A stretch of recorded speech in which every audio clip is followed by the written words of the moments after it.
Kita ke informasi pertama, pemirsa. Masa tanggap darurat terus dilakukan pasca gempa yang mengguncang Solok Selatan, Sumatera Barat. Sejumlah relawan terus membantu para korban di pengungsian. Kita akan mengupdate informasinya dan kita sudah bergabung dengan kontributor Berita 1 Sumatera Barat, Aidil Ikhlas, langsung dari Solok Selatan, Sumatera Barat. Selamat siang, Aidil. Apakah gempa masih terjadi hari ini dan berapa banyak kerugian yang ditaksir yang menimpa para korban? Ya, Yasi dan pemirsa, sejak hari lalu, tepatnya sekitar pukul 1, yang BMKG Padang Panjang mencatat hingga kemarin malam itu terjadi 5 kali gempa susulan. Gempa terakhir itu yang tercatat oleh BMKG Padang Panjang pagi Jumatnya dengan kekuatan bermagnitudo 3,7. Dan sebelumnya sudah terjadi juga 4 gempa dan 1 diantaranya gempa berkekuatan 5,3, yang 2 gempa 4,8 dan 5,3 itu menyebabkan warga berhamburan keluar rumah dan merusak ratusan rumah warga.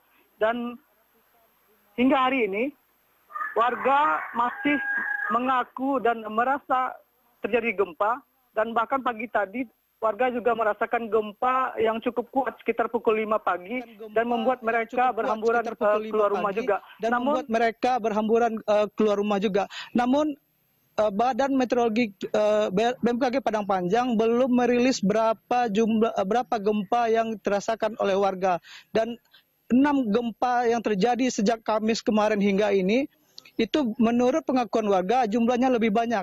Nah, untuk itu BMKG Padang Panjang hari ini berencana akan memasang alat seismometer di lokasi gempa ini, tepatnya di daerah Sungai Kunyit, di mana kerusakan terparah terjadi, dan itu bertujuan untuk mengukur gerakan di patahan Suliti dan Siula yang diperkirakan merupakan tempat pusat gempa. Kemudian dari hasil pendataan yang dilakukan oleh pemerintah Kabupaten Solok Selatan, itu tercatat, ini masih data sementara, yaitu kerugian ditaksir 25,6 miliar rupiah. Itu terdiri besarnya kerusakan kerugian itu akibat adanya rumah warga yang rusak. Tercatat hampir 500 rumah warga dinyatakan rusak, yaitu rusak ringan hingga rusak berat.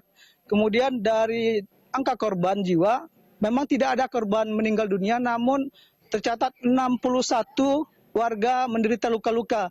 Dan meski yang menjadi korban saat gempa itu sebagian sudah kembali ke rumah, dan angka korban atau warga yang menderita sakit terus bertambah, karena selama tiga hari ini, 2 malam ini warga masih bertahan di tenda. Apalagi 2 malam ini hujan juga mengguyur pemukiman warga dan tenda-tenda yang dibuat oleh warga secara swadaya maupun yang sudah disiapkan oleh pemerintah setempat. Yasi.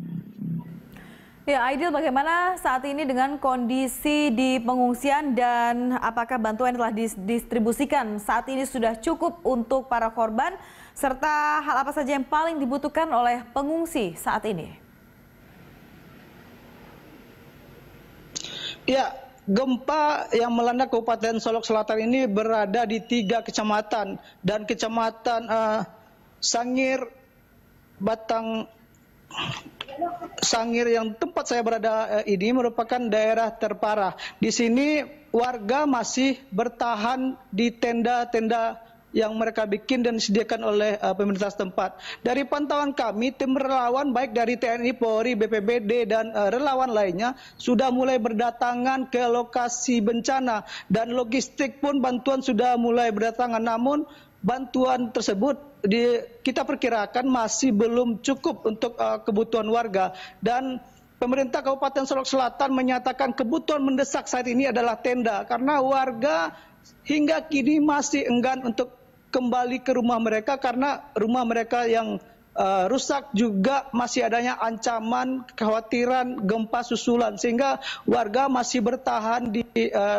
luar rumah. Dan kebutuhan tenda ini pun menurut Bupati Solok Selatan Musni Zakaria, idealnya itu satu rumah itu memiliki 2 tenda, sehingga mereka bisa bertahan di rumah dan peralatan mereka bisa juga ikut ditampung di sana. Dan mereka berharap, pemerintah Kabupaten Solok Selatan berharap ada bantuan tenda, pakaian bayi, kemudian juga bantuan lain selim untuk membantu warga di sini. Meski saat ini pendistribusian logistik dapur umum sudah disebar ke warga. Ada 2.000 nasi bungkus per hari yang disiapkan oleh dapur umum dari Dinas Sosial Kabupaten Solok Selatan. Ya sih.